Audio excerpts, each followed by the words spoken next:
Morning class. जैसा कि आपको दिखाई दे रहा है ये रक्त की बूंद है और हमारा जो पाठ संख्या 6 है उसका शीर्षक भी है रक्त और हमारा शरीर। ठीक है, इस वीडियो में हम पाठ का सार समझेंगे, जो भी इसमें मुख्य बातें वो सब जानेंगे और इस पाठ से संबंधित जो शब्दार्थ हैं उनको भी करेंगे। इसके बेटा लेखक हैं यतीश अग्रवाल और जिस विधा में इसको लिखा है वो है निबंध। एक तरह से निबंध की तरह से उन्होंने इस पाठ को लिखा है। रक्त और हमारा शरीर पाठ में हम बहुत सी इंटरेस्टिंग जानकारी बेटा लेंगे।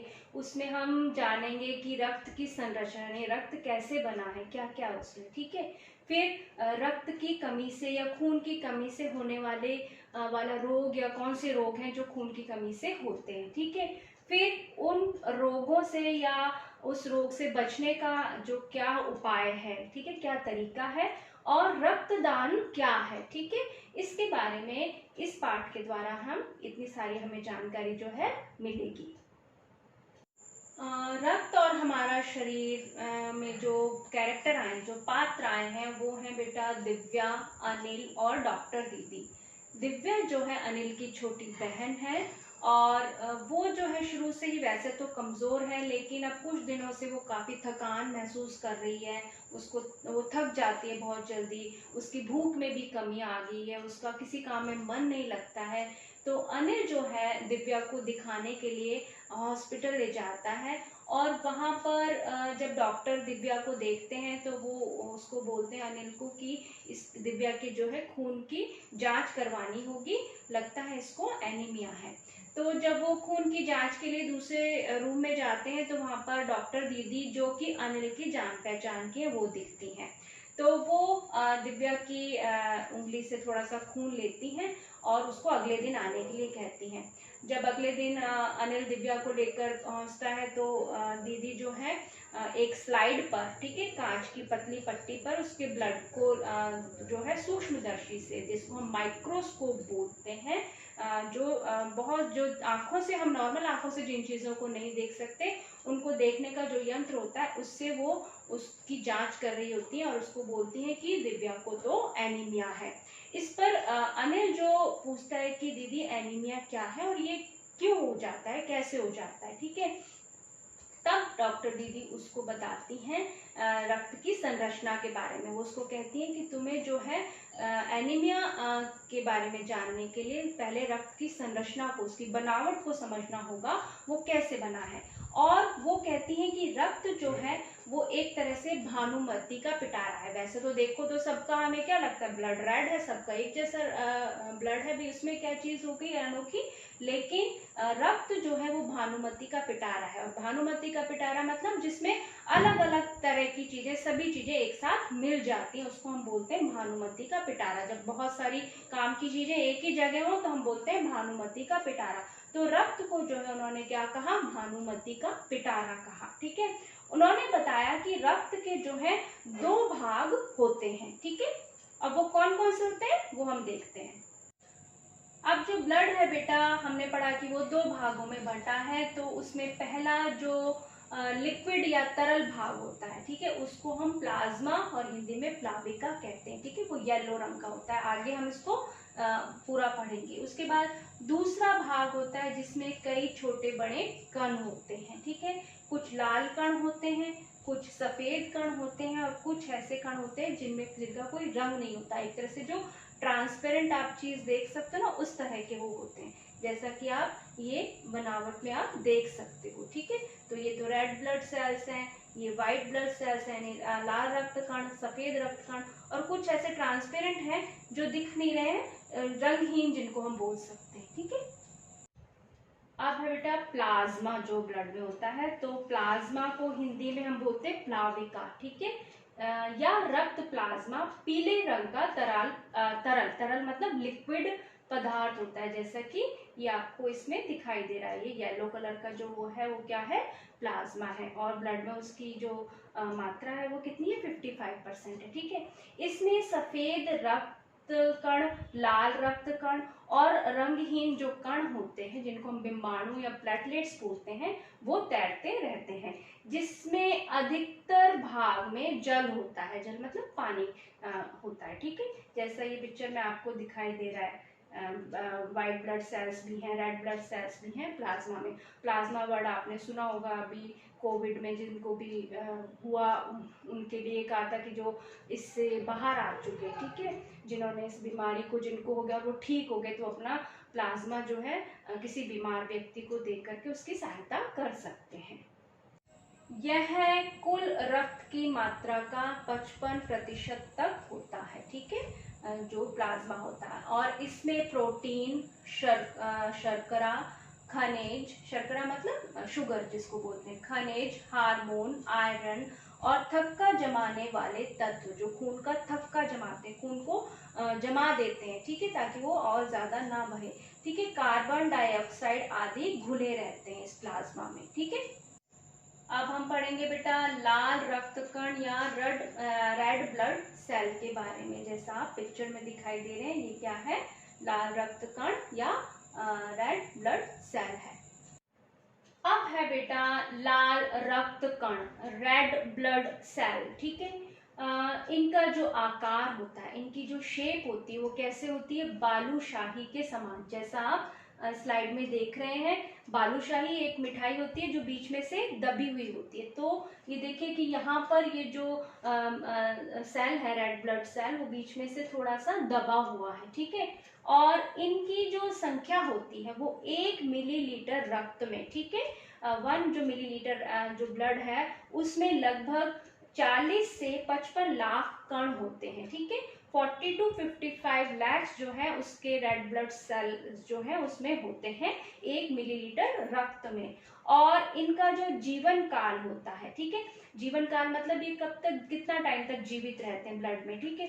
ये इनका जो जीवन काल होता है वो 4 महीने होता है, यानी लगभग 120 दिन। पर ऐसा नहीं होता कि ये एकदम से इकट्ठे एक साथ खत्म होते हैं, कुछ कुछ खत्म होते रहते हैं, कुछ कुछ नए बनते रहते हैं, ठीक है।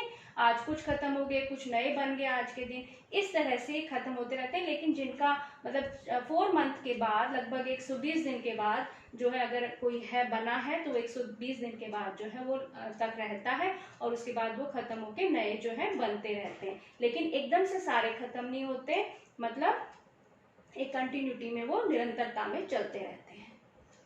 अब लाल रक्त कणों का क्या काम है, वो क्या कार्य करते हैं, ठीक है। लाल रक्त कण ऑक्सीजन को, जो हम ऑक्सीजन लेते हैं उसको शरीर के विभिन्न अंगों तक पहुंचाने का काम करते हैं। वो पूरे शरीर में जा रही है, माइंड तक जा रही है, सब जगह शरीर में जा रही है, तो वो किसके द्वारा जा रही है, लाल रक्त कणों के द्वारा वो इस कार्य को करते हैं, ठीक है।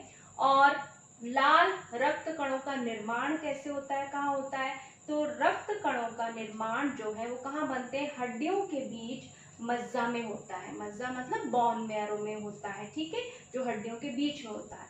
और इसके लिए इन कारखानों को किसकी आवश्यकता होती है, वो हम आगे पढ़ेंगे। को प्रोटीन, लौह तत्व और विटामिन रूपी कच्चे माल की जरूरत होती है, ठीक है। तो जैसे मैंने बोला कारखानों में रॉ मटेरियल आता है, तो वो एक तरह से कच्चा माल हो गया, ठीक है। और इन तत्वों के संतुलित रूप से युक्त आहार को हम पौष्टिक और संतुलित आहार कहते हैं। तभी आपसे कहा जाता है कि जंक फूड नहीं खाना चाहिए, ठीक है। जैसे मैदे से बनी चीज़ें हैं जो हमारे शरीर को नुकसान पहुंचाती हैं, ठीक है। तो हमें इस तरह की डाइट लेनी चाहिए कि जिसमें प्रोटीन हो, आयरन हो, विटामिन्स हो, तब जो करके जो है हमारे ब्लड में जो है वो सब चीज़ें हो सकती है, जिससे हमारा शरीर जो है स्वस्थ बने। और संतुलित का मतलब होता है बैलेंस्ड जिसमें हो, ठीक है। ऐसा नहीं कि कोई चीज़ ज़्यादा हो जाए, कोई चीज़ कम हो जाए, उनका एक जो है संतुलन होना चाहिए उसकी उनकी मात्रा में, उनकी क्वांटिटी में।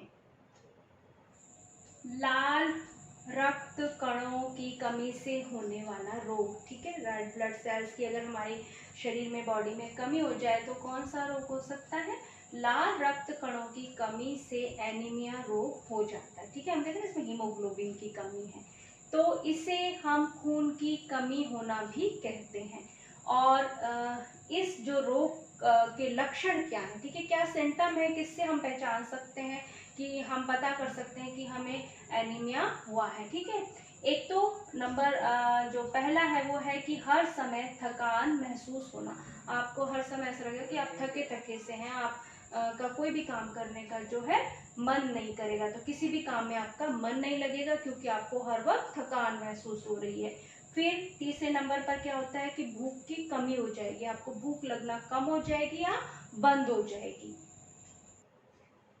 एनीमिया होने के जो अन्य कारण हैं, दूसरे जो रीजन हैं वो क्या है बेटा, एक तो हमने संतुलित भोजन हम नहीं कर रहे हैं। ठीक है, हम जो है ऐसा खाना खा रहे हैं जिसमें उचित मात्रा में प्रोटीन नहीं है, विटामिन नहीं है, या आयरन या लौह तत्व नहीं है, तो हमें एनीमिया हो सकता है।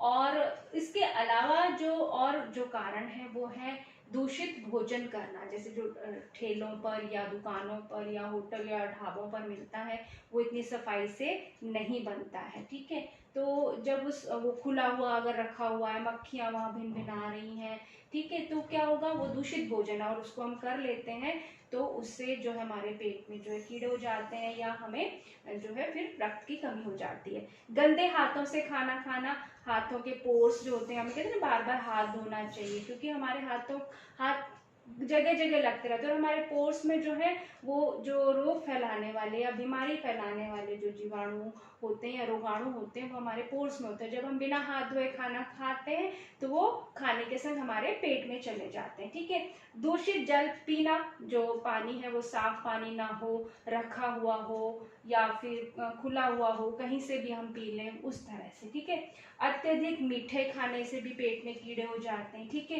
परिश्रम न करना, सिर्फ पौष्टिक आहार लेने से, पौष्टिक भोजन कर लेने से हम स्वस्थ नहीं हो सकते जब तक कि हम वर्कआउट नहीं करते, हम इस शरीर से काम नहीं लेते। अगर हम शरीर से काम नहीं लेंगे तो वो सारा क्या होगा, हमारा खाया पिया वेस्ट में चला जाएगा, शरीर उसको लेगा ही, उसे जरूरत ही नहीं है।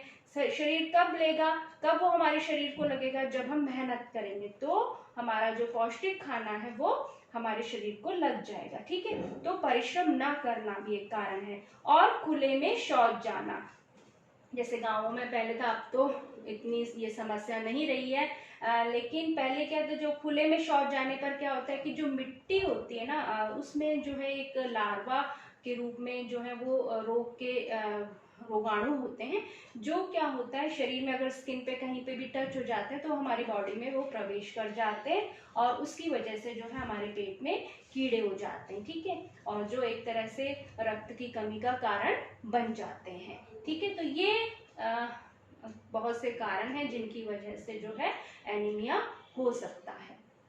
अब बेटा हमें रोग का पता चल गया कि उसके लक्षण क्या है एनीमिया के, और उससे बचने के क्या उपाय हैं। उसमें सबसे पहला है कि हमें संतुलित आहार खाना चाहिए, यानी पौष्टिक आहार जो होता है जिसको हम बैलेंस डाइट बोलते हैं, जिसमें उचित मात्रा में प्रोटीन हो, मिनरल्स हो, उनमें विटामिन हो, उसमें आयरन हो या लौह तत्व हो, तो वो हमें खाना चाहिए। इस तरह का भोजन हमें लेना चाहिए और जो जंक फूड है, दूषित आहार है, वो सब हमें नहीं करना चाहिए। ठीक है, दूसरा, दूषित भोजन या खुले में बिकने वाले खाद्य पदार्थों से बचना चाहिए, यानी नहीं खाने चाहिए, क्योंकि उनमें बहुत से रोग को फैलाने वाले जो है रोगाणु जो है वो होते हैं। ठीक है, फिर थर्ड नंबर है शुद्ध व साफ पानी पीना चाहिए, पानी हो वो साफ होना चाहिए।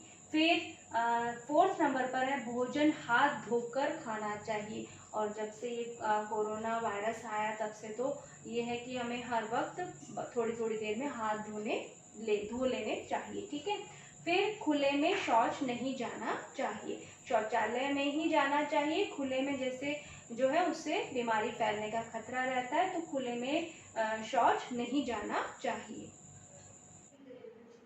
अब है बेटा सफेद रक्त कण, जिन्हें हम वाइट ब्लड सेल बोलते हैं। जैसा आप बैकग्राउंड में देख रहे हैं, ये जो दिखाई दे रहे हैं वाइट कलर के, वो इस तरह से कुछ दिखाई देते हैं। ठीक है, और इन्हें जो है शरीर के वीर सिपाही हम कहते हैं। वीर सिपाही, सिपाही का क्या काम होता है, वो बॉर्डर पर जाता है और अपने देश की रक्षा करता है। ठीक है, तो क्योंकि यह रोगाणुओं से मतलब जो रोग को फैलाने वाले हैं, ठीक है, तो बीमारी को फैलाने वाले, रोग मतलब बीमारी, ठीक है, से हमारे शरीर की रक्षा करते हैं। ठीक है, उनसे लड़ने का काम करते हैं। एंटीबॉडीज जो तैयार करते हैं वो क्या होते हैं, सफेद रक्तकण। इसलिए इन्हें हम क्या कहते हैं, शरीर के वीर सिपाही।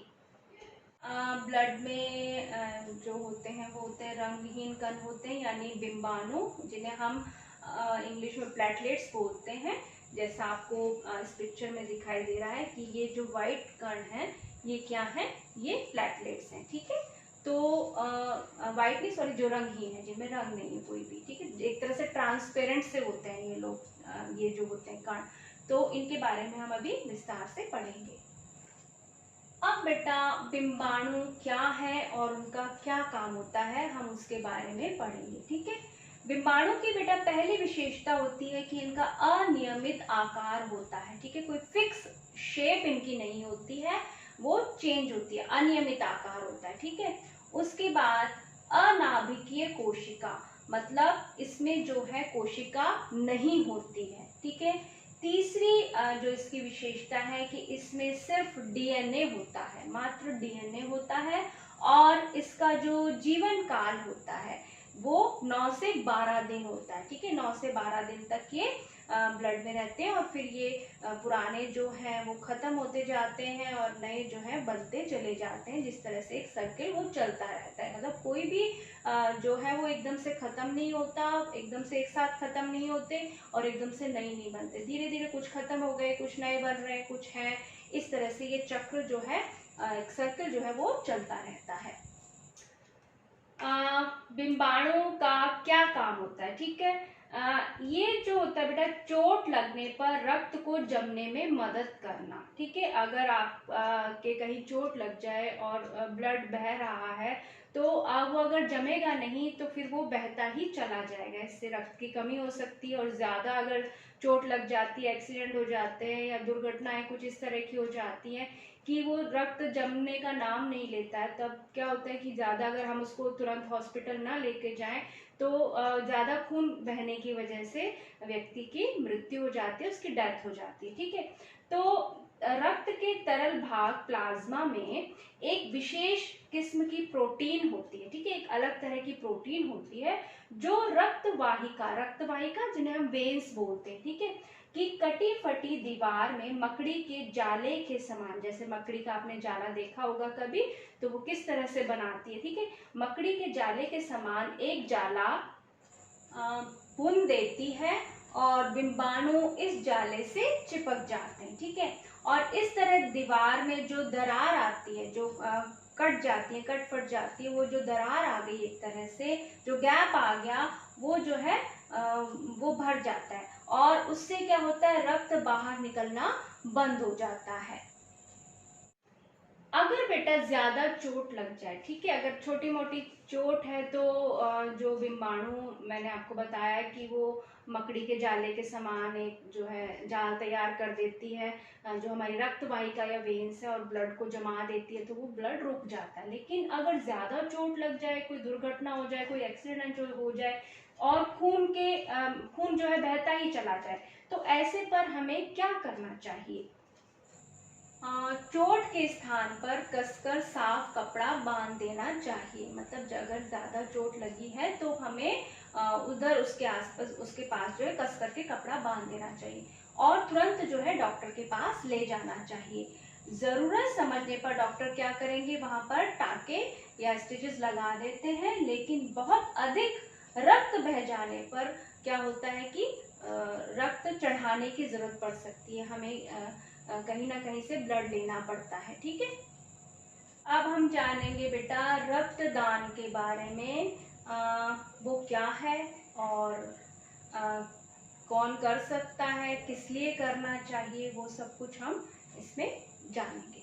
अब दुर्घटना हो गई तो ऐसी आपात स्थिति के लिए, जब हमें इमरजेंसी में एकदम से हमें ब्लड की जरूरत है, और ये तो है नहीं कि कोई किसी का ब्लड किसी को भी चढ़ा दिया जाए, वो वर्ग बंटे हुए हैं और किसको किसका चढ़ेगा उसके लिए हमें देखना पड़ेगा कि वो ब्लड हमें मिल रहा है कि नहीं मिल रहा है। तो ऐसी आपात स्थिति के लिए, ऐसी इमरजेंसी के लिए से निपटने के लिए, ठीक है, ब्लड बैंक बनाए गए हैं। और हर साल जो 14 जून है, 14 जून जो तारीख होती है, वो ब्लड डोनर डे के नाम से कि उससे बनाई जाती है, उस दिवस के रूप में मनाई जाती है, ठीक है।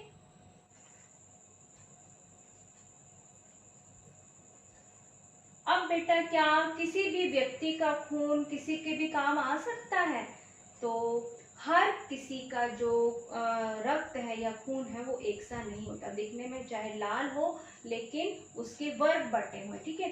कुछ विशेष गुणों के आधार पर रक्त को 4 मुख्य वर्गों में बांटा गया है, ठीक है। वो 4 वर्ग हम आगे पढ़ेंगे, जैसे आप इसमें भी देख रहे हैं कि A B minus, A B positive है, ठीक है, नेगेटिव है, बी प्लस है, ए पॉजिटिव और ए नेगेटिव, हम इसको बोलते हैं पॉजिटिव, और इसको नेगेटिव, और जिसपे प्लस का साइन लगा है उसको हम पॉजिटिव बोलते हैं, ठीक है। तो ये 4 वर्ग कौन से और कौन किसको डोनेट कर सकता है वो हम आगे पढ़ेंगे। अब बेटा ये जो ब्लड के हमारे, हम दिखने में तो एक जैसा लगता है लेकिन मैंने कहा कि इसका ग्रुप है, अलग अलग वर्ग बटा हुआ है, ठीक है। तो ये जो 4 वर्ग हैं वो कौन कौन से हैं? वो है ओ ग्रुप, ए ग्रुप, बी ग्रुप और ए बी ग्रुप। जैसा आप पिक्चर में देख रहे हो कि जिसका ब्लड ग्रुप ओ है वो डोनर है, तो वो उसको लेने वाला रेसिपिएंट कौन कौन हो सकता है? वो ओ को दे सकता है, ओ ब्लड ग्रुप वाले को दे सकता है सेम, ठीक है। वो ए वाले को भी दे सकता है, वो बी ब्लड ग्रुप वाले को भी दे सकता है, और वो ए बी ब्लड ग्रुप वाले को भी दे सकता है जिसका ओ ब्लड ग्रुप है, ठीक है। फिर ए ब्लड ग्रुप वाला किसको दे सकता है? ए को दे सकता है सेम, और ए बी को दे सकता है। बी ब्लड ग्रुप वाला बी ब्लड ग्रुप वाले को ब्लड डोनेट कर सकता है, इसके साथ ही वो ए बी वाले को भी कर सकता है, और ए बी वाला सिर्फ ए बी वाले को ही ब्लड डोनेट कर सकता है, ठीक है।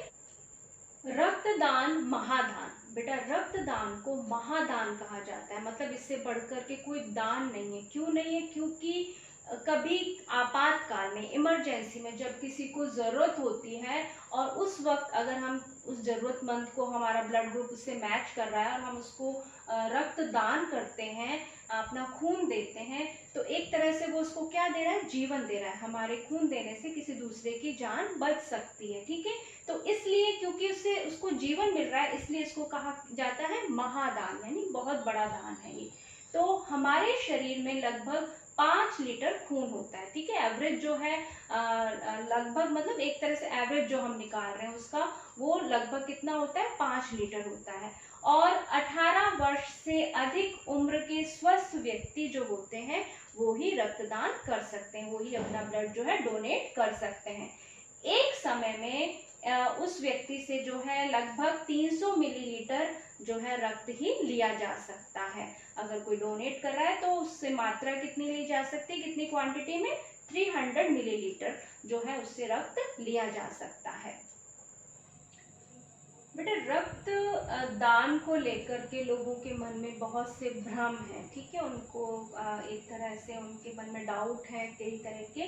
तो वो क्या क्या है कि प्रायः यह समझा जाता है कि रक्त दान करने से कमजोरी आ जाएगी, ठीक है, हमारा शरीर कमजोर हो जाएगा अगर हम रक्तदान करेंगे तो, ठीक है। लेकिन यह जो विचार है ये बिल्कुल निराधार है, इसका कोई आधार नहीं है, ये एक तरह से भ्रांति है, ऐसा कुछ भी नहीं होता है, ठीक है। हमारा शरीर जो, हम 300 मिलीलीटर रक्त जो है एक बार में दान कर सकते हैं, जो वो इतना जो रक्त होता है वो कुछ ही दिनों में जो है वो बना लेता है। हम अपनी डाइट सही रखते हैं, हमारा रक्त वापस से वो बन जाता है जो हम दान करते हैं। तो ये एक तरह की भ्रांति है। अब हम करेंगे बेटा इस पाठ से संबंधित कुछ महत्वपूर्ण शब्द और उनके अर्थों को हम जानेंगे। तो पहला शब्द है सूक्ष्मदर्शी।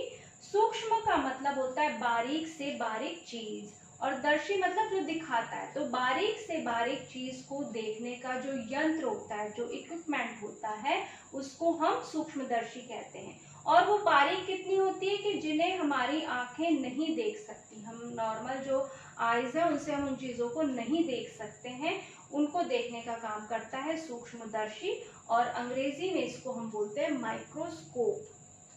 ये है बेटा सूक्ष्मदर्शी यंत्र जो आपको पिक्चर में दिखाई दे रहा है, जिसको हम माइक्रोस्कोप कहते हैं, जिसका भी हमने वो शब्द और उसका अर्थ पढ़ा। वो दिखने में कुछ कुछ ऐसा होता है जिससे हम सूक्ष्म से सूक्ष्म चीज, मतलब छोटी से छोटी चीज जो हम अपनी नॉर्मल आंखों से नहीं देख सकते, उससे हम इसमें जो है देखा जा सकता है, उसको स्लाइड पे लगाकर। ठीक है, आपके पाठ्य पुस्तक से दूसरा शब्द है एनीमिया। एनीमिया एक तरह का रोग होता है जो शरीर में खून की कमी हो जाने से होता है, यानी जब रक्त की कमी हो जाती है तब वो रोग क्या कहलाता है। अगर किसी के शरीर में खून की या रक्त की कमी है, ब्लड की कमी है, तो हम बोलते हैं कि इसको एनीमिया है। ठीक है, थर्ड नंबर पे है बेटा स्लाइड। जैसे स्लाइड, ये पिक्चर बनी हुई है ग्लास की, ठीक है, ये स्लाइड की पिक्चर बनी हुई है, तो कांच की एक पतली पट्टी होती है, उसको हम स्लाइड बोलते हैं। ठीक है, और फोर्थ नंबर पर शब्द है रक्त। रक्त मतलब खून या ब्लड। आपके पाठ से पांचवा शब्द है बेटा जिज्ञासा। जिज्ञासा का मतलब होता है जानने की इच्छा। ठीक है, 6 नंबर पर शब्द है पीठ ठोकना। पीठ ठोकना का मतलब शाबाशी देना, किसी की प्रेज करना उसको। ठीक है, 7th नंबर पर शब्द है बेटा लाभप्रद। लाभप्रद का मतलब होता है फायदेमंद, लाभ देने वाला, प्रद मतलब प्रदान करने वाला, देने वाला, फायदेमंद जो होता है, जिससे हमें लाभ हो रहा है, फायदा हो रहा है। ठीक है, और 8th नंबर पर शब्द है उपयुक्त। उपयुक्त का मतलब होता है उचित या ठीक। 9th नंबर पर शब्द है बेटा वास्तव में। वास्तव में मतलब सचमुच में। और 10th नंबर पर या 10वें नंबर पर शब्द है गोश्त, जो एक उर्दू भाषा का शब्द है, जिसका मतलब होता है मांस या मीट। ठीक है, 11th नंबर पर शब्द है दूषित। दूषित का मतलब होता है गंदा। ठीक है, फिर 12th नंबर पर शब्द है आपात स्थिति, जिसे आप मुश्किल घड़ी कह सकते हैं। ठीक है, जिसे इंग्लिश में आप इमरजेंसी बोलते हैं। ठीक है, वो होता है आपात स्थिति। 13th नंबर पर बेटा आपके शब्द है अवतल। अवतल का मतलब होता है दबे हुए तल वाला। लेंसेज होते हैं, ग्लास होते हैं, उसमें होता है उत्तल और अवतल। ठीक है, हिंदी में हम उसको बोलते हैं। तो अवतल जो होते हैं वो दबे हुए तल वाला, वो दबा हुआ होता है थोड़ा सा। ठीक है, फिर 14th नंबर पर शब्द है अस्थि मज्जा। अस्थि मज्जा जिसे हम अंग्रेजी में बोन मैरो बोलते हैं। ठीक है, और अस्थि मज्जा क्या होता है, हड्डियों के बीच रक्त कण का निर्माण करने वाला। जैसा हमने चैप्टर में पढ़ा था कि फैक्ट्री होती है तो वहां पर हमें संतुलित आहार चाहिए होता है, तब वो जो है चीजें बनती हैं, रक्त कण बनते हैं। ठीक है, तो वो एक तरह से जो रक्त कण का जो निर्माण होता है वो हड्डियों के बीच में जो अस्थि मज्जा होता है, बोन मैरो होता है, वो उसके द्वारा होता है। ठीक है, जैसा आप देख रहे हैं ये हड्डी टूटी और बीच का जो हिस्सा है वो क्या कहलाएगा, बोन मैरो या अस्थि मज्जा। 15th नंबर पर बेटा शब्द है मिलीलीटर। मिलीलीटर होता है द्रव। द्रव मतलब लिक्विड जो होता है, तरल जो होता है, उसको मापने की इकाई। अगर लिक्विड है तो उसको मापने के लिए, उसका मेजरमेंट लेने के लिए मिलीलीटर। ठीक है, जैसे दूध को हम क्या बोलते हैं, 1 लीटर, क्योंकि वो लिक्विड है। ठीक है, फिर 16th नंबर पर शब्द है बिंबाणु। बिंबाणु जिन्हें हम प्लेटलेट्स बोलते हैं, जैसे डेंगू फीवर हो गया, क्या फीवर हम होते हैं कि उसकी प्लेटलेट्स कम हो रही हैं, वो क्या होता है, बिंबाणु। ठीक है, जो रंगहीन होते हैं, हीन का मतलब नहीं होना, यानी जिनका कोई कलर नहीं होता, रंग नहीं होता। जैसा कि आपको इधर ये स्लाइड दिखाई दे रही है, जो ये दिख रहे हैं जिनमें कोई रंग नहीं है, व्हाइट सा दिखाई दे रहा है, वो क्या है, बिंबाणु या प्लेटलेट्स। तो ये था बेटा आपका पाठ रक्त और हमारा शरीर, और उससे संबंधित कुछ महत्वपूर्ण शब्दार्थ जिनके अर्थों को हमने जाना। और इस पाठ से हमें रक्त के बारे में बहुत सारी जानकारी जो है मिली, और मुझे उम्मीद है कि आपको ये पाठ ज्ञानवर्धक भी लगा होगा और आपको समझ में आ गया होगा।